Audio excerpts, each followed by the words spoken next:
আগামী 5 আগস্ট গণঅভ্যুত্থানের সব পক্ষের উপস্থিতিতে জুলাই ঘোষণাপত্র জাতির সামনে উপস্থাপন করা হবে বলে জানিয়েছেন অন্তর্বর্তী সরকার। দুপুরে প্রধান উপদেষ্টার প্রেস উইং থেকে পাঠানো এক বার্তায় এ তথ্য জানানো হয়েছে। এতে বলা হয়, অন্তর্বর্তী সরকার জুলাই ঘোষণাপত্রের খসড়া চূড়ান্ত করেছে। আগামী 5 আগস্ট বিকেল 5টায় গণঅভ্যুত্থানের সব পক্ষের উপস্থিতিতে জুলাই ঘোষণাপত্র জাতির সামনে উপস্থাপন করা হবে। এ বিষয়ে বিস্তারিত অবিলম্বে ঘোষণা করা হবে। এর মধ্য দিয়ে জুলাই ঘোষণাপত্রে যারা গণঅভ্যুত্থান করেছেন তাদের ভূমিকার একটি দালিলিক প্রমাণ থাকবে। 5 আগস্ট বা তার আগেও জুলাই ঘোষণাপত্র ঘোষণা হতে পারে বলে জানিয়েছেন তথ্য ও সম্প্রচার উপদেষ্টা মাহফুজ আলম। সকালে তথ্য সম্প্রচার মন্ত্রণালয় আয়োজিত পুনর্জাগরণ র্যালি শেষে সাংবাদিকদের সঙ্গে কথা বলেন মাহফুজ আলম। তিনি বলেন, যে আকাঙ্ক্ষা নিয়ে নতুন বাংলাদেশ চাওয়া হয়েছিল তার দালিলিক প্রমাণ থাকা দরকার। সেই দালিলিক প্রমাণ হচ্ছে জুলাই ঘোষণাপত্র। অভ্যুত্থানকারীদের যে আকাঙ্ক্ষা ছিল সেটার রূপকল্প জুলাই ঘোষণাপত্রে থাকবে। 5 আগস্টের মধ্যে আপনারা দেখতে পাবেন, আজকে হয়তো ঘোষণা হবে যে 5 আগস্টে বা এর আগেও হয়তো জুলাই ঘোষণাপত্র ঘোষিত হতে যাচ্ছে।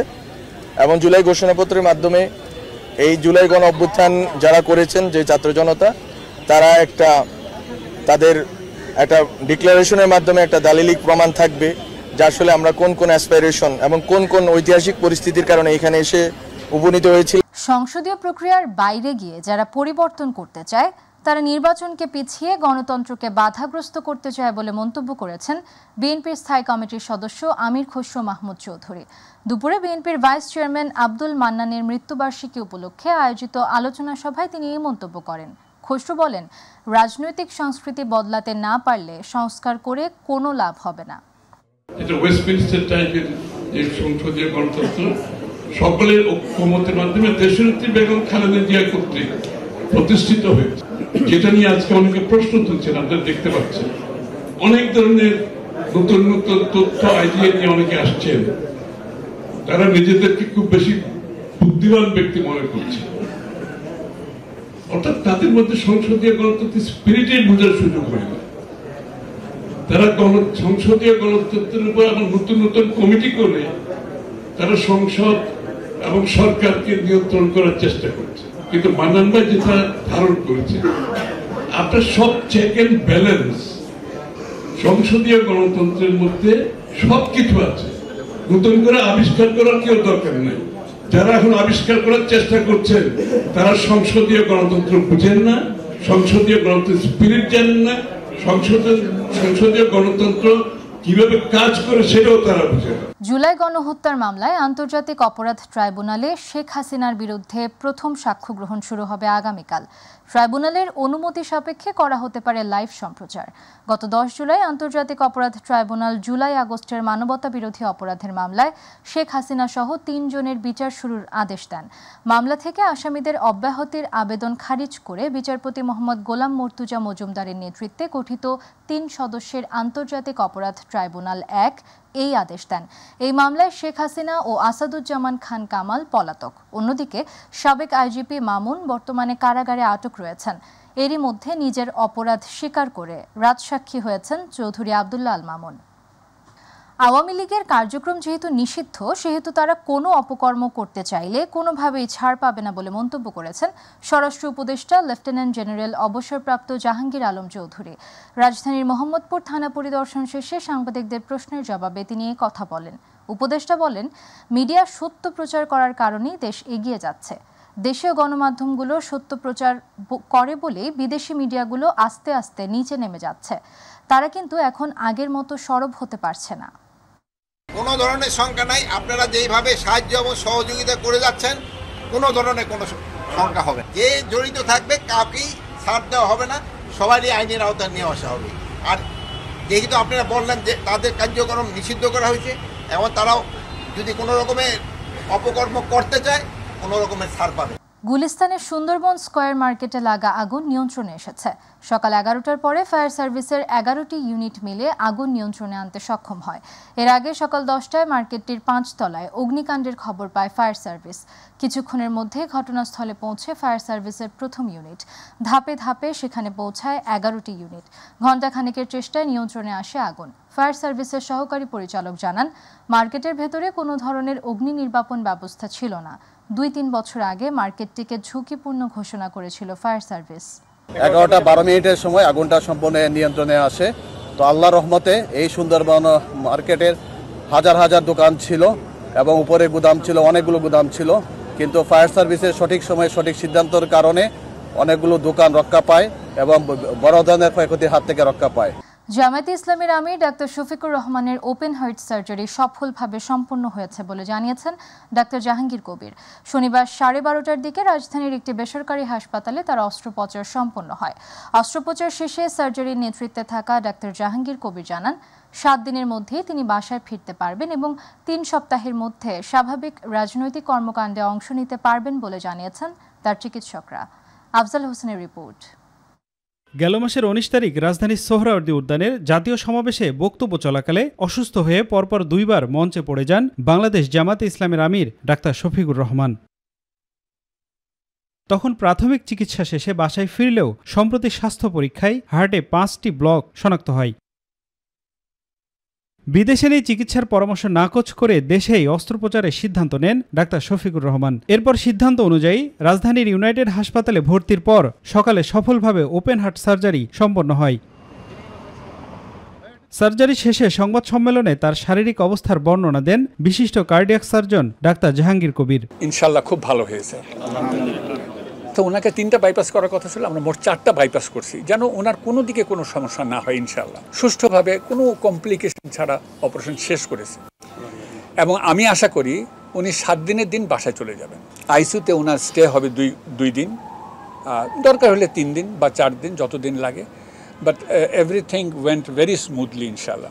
জামাত আমিরের দেশে চিকিৎসা নেওয়ার ঘটনায় ডাক্তারদের আত্মবিশ্বাস বাড়বে এবং চিকিৎসা ব্যবস্থার উপর মানুষের আস্থা ফিরে আসবে বলে মন্তব্য করেন ডাক্তার জাহাঙ্গীর কবির। সবচেয়ে বড় কথা যে উনি বাংলাদেশে অপারেশন করছেন, এই কনফিডেন্সটা উনি আমাদের উপরে পেয়েছেন, এইটা হলো সবচেয়ে বড় জিনিস।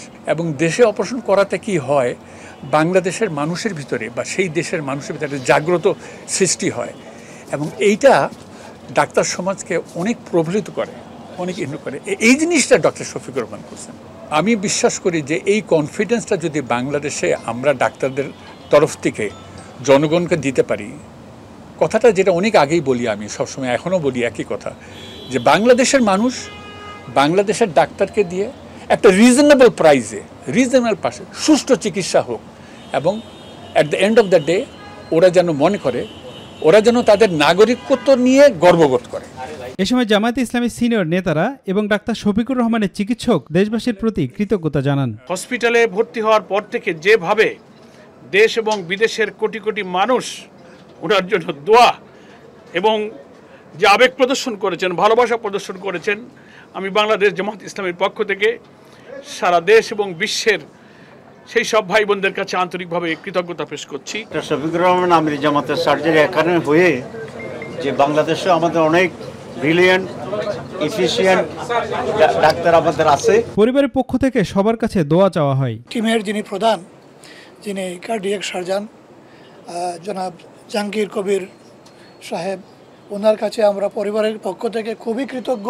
অচিরেই সম্পূর্ণ সুস্থ হয়ে ডাক্তার শফিকুর রহমান দেশ সেবায় নিয়োজিত হবেন এমন প্রত্যাশা শুভাকাঙ্ক্ষীদের। 3 সপ্তাহে উনি বক্তৃতা দিতে পারবেন। আফজাল হোসেন, মাই টিভি, ঢাকা। আমাদের তরফ থেকে ভোলায় অন্তদ্বন্দ্বে ভেদুরিয়া ঘাট থেকে বরিশাল রুটে স্পিডবোট চলাচল বন্ধ থাকায় বিপাকে পড়েছেন যাত্রীরা। বন্ধ রয়েছে যাত্রী ও রোগী পারাপার, ফলে ভোগান্তিতে নদী পাড়ের বাসিন্দারা। বোট মালিকের অভিযোগ, হয়রানি করছেন বিআইডব্লিউটি এর কর্মকর্তারা। সরকার নির্ধারিত ভাড়া না মেনে বোট মালিকরা ইচ্ছে মতো ভাড়া আদায় করছে বলে পাল্টা অভিযোগ বিআইডব্লিউটি এ কর্তৃপক্ষের। ভোলা প্রতিনিধি আরিফ হোসেন লিটনের তথ্যচিত্রে বিস্তারিত জানাচ্ছেন মিফতা গালিব। উপকূলীয় দ্বীপ জেলা ভোলা থেকে বাহির হওয়ার একমাত্র পথ হলো নৌপথ, আর সেই নৌপথে অতি দ্রুত চলাচলের মাধ্যম হলো স্পিডবোট। রোগীসহ যে কোনো জরুরি কাজ করতে স্পিডবোটের এই পথটি ব্যবহার করা হয় সবচেয়ে বেশি। লঞ্চের তুলনায় ভাড়া বেশি হলেও যেহেতু সময় অনেকটা কম লাগে, তাই এই স্পিডবোট সার্ভিস বেছে নেন বেশিরভাগ যাত্রীরা। গত 30 জুলাই থেকে ভেদুরিয়া ঘাট থেকে বরিশাল রুটে স্পিডবোট চলাচল বন্ধ থাকায় ভোগান্তিতে নদীপাড়ের যাত্রীরা। গাড়ি ঘোড়া পেতে আরো সমস্যা, সেই জন্য আমাদের জন্য স্পিড বোট থাকাটা অনেক জরুরি। স্পিড বোট বন্ধ, এখন লঞ্চে যাওয়া লাগবে, যার জন্য আমাদের দুরবস্থা হইতেছে। এখন আমাদের স্পিড বোটে যখন হবে না তখন আমরা লঞ্চে চলে যেতে হবে। আমাদের ভোগান্তি ছাড়া কোনো পথ নেই। বিআইডব্লিউটিএ কর্মকর্তার হয়রানিতে নির্ধারিত মূল্যে ভাড়া নিতে পারছেন না বলে অভিযোগ বোট মালিকের। দীর্ঘদিন ধরে বিআইডব্লিউটিএর সহকারী পরিচালক রিয়াদ হোসেন আমাদের কাছ থেকে প্রতি মাসে টাইম টেবিলের নাম করে 1200 টাকা করে চাঁদা নেয়। এছাড়াও আরো 60,000 টাকা প্রতি মাসে হেড অফিসের নাম করে আমাদের স্পিডবোট মালিকদের কাছ থেকে নিয়ে থাকে। বোট মালিকরা সরকার কর্তৃক নির্ধারিত ভাড়াকে তোয়াক্কা করছে না বলে অভিযোগ বিআইডব্লিউটিএ কর্তৃপক্ষের। সরকারি নিয়ম বহির্ভূত কোনো কিছু করা হয় না। তাদের অভিযোগ সম্পূর্ণ মিথ্যা, ভিত্তিহীন এবং উদ্দেশ্য প্রণোদিত।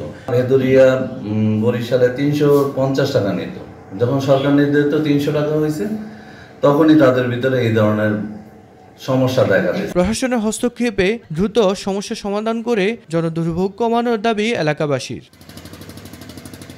মিফতাহ গালিব, মাই টিভি। এবারে আমাদের কৃষি।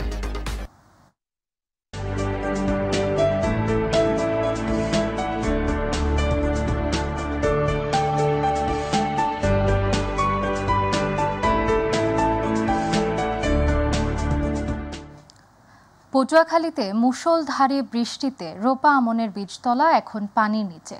আবহাওয়া বিভাগের তথ্য মতে গেল জুলাই মাসে 20 দিনে 555.2 মিলিমিটার বৃষ্টি হয়েছে, যা জেলায় রেকর্ড সৃষ্টি করেছে। আমন খেতে স্থানীয় জলাবদ্ধতা দেখা দেওয়ায় বীজতলায় পচন ধরেছে। এ পর্যন্ত 934 হেক্টর জমির বীজতলা আক্রান্ত হয়েছে। প্রতিনিধি মশিউর রহমান বাবলুর তথ্যচিত্রে বিস্তারিত জানাচ্ছেন শিমুল খান। পটুয়াখালী কৃষি সম্প্রসারণ অধিদপ্তর সূত্রে জানা যায়, চলতি মৌসুমে পটুয়াখালী জেলায় 1,90,115 হেক্টর জমিতে রোপা আমন আবাদের লক্ষ্যমাত্রা ধরা হয়েছে। জুলাই মাসের প্রথম দিন থেকে 20 তারিখ পর্যন্ত টানা বৃষ্টির কারণে রোপা আমনের বীজতলা পানিতে তলিয়ে যায়। টানা বৃষ্টির কারণে আক্রান্ত হয় 934 হেক্টর জমির বীজতলা ক্ষেত। কিছু কিছু ক্ষেত্রে স্থায়ী জলাবদ্ধতাও দেখা দেয়। এতে 186 হেক্টর জমির বীজতলা সম্পূর্ণ নষ্ট হয়ে যায়। আমরা ধান ফান সব পচে গেছে, নামিয়ে মেথির আটাই আইছে, ঈশ্বরের নাই। কারণ যে আমরা ধান ফান যে হালামু, ওই জায়গায় ধান হালাইলে ধান রইবে না, জায়গা পানি গেছে বিষাক্ত হইয়া। যে জায়গায় বীজ করছি সে জায়গায় যত ফিরলেও হালাই তাতেও তো কুমড়ের উঠছে পানি, তাহলে হাতে আর বীজ হইবে না। আমরা এখন কৃষকেরা মানে অনিশ্চিত যে আমরা এই জমি জমা কি দিয়ে আমরা রোপণ করব, আমরা কোথায় বীজ পাবো, আমাদের ধান নাই। আমাদের দেশে পানি হইয়া সব তলাই গেছে, তলাই যাওয়ার পর আমরা বীজ করা দেখ করছি সব ভাসে গেছে। সরকারে যদি আমাদের দিকে একটু মুখ তুললে চাইতে, তাই যদি কিছু দিতে হেলে যদি আবার ধান পান কিনিয়া দুর্গা হালাইতাম, যদি উপরে আল্লাহ নিচে আমরা ইল্লা। নতুন করে বীজতলা করে আমন আবাদ করতে না পারলে এই বছর এ অঞ্চলের আমন চাষে প্রভাব পড়তে পারে। কৃষি সম্প্রসারণ অধিদপ্তর কর্মকর্তা বলছেন, মাঠ পর্যায়ের কৃষকদের সঙ্গে যোগাযোগ করে পরামর্শ দেওয়া হচ্ছে। পানিটা কমে গেলেই কিন্তু কৃষকরা বীজতলা শুরু করবে এবং আমাদের যারা মাঠ কর্মী রয়েছে তারা কিন্তু কৃষকের সাথে যোগাযোগ রক্ষা করতেছে। এ অঞ্চলের কৃষকদের ক্ষতি কাটিয়ে রোপা আমনের লক্ষ্যমাত্রা অর্জন করে সচ্ছলতা ফিরিয়ে আনতে পারে, এমনটি প্রত্যাশা সকলের। শিমুল খান, মাই টিভি নিউজ ডেস্ক।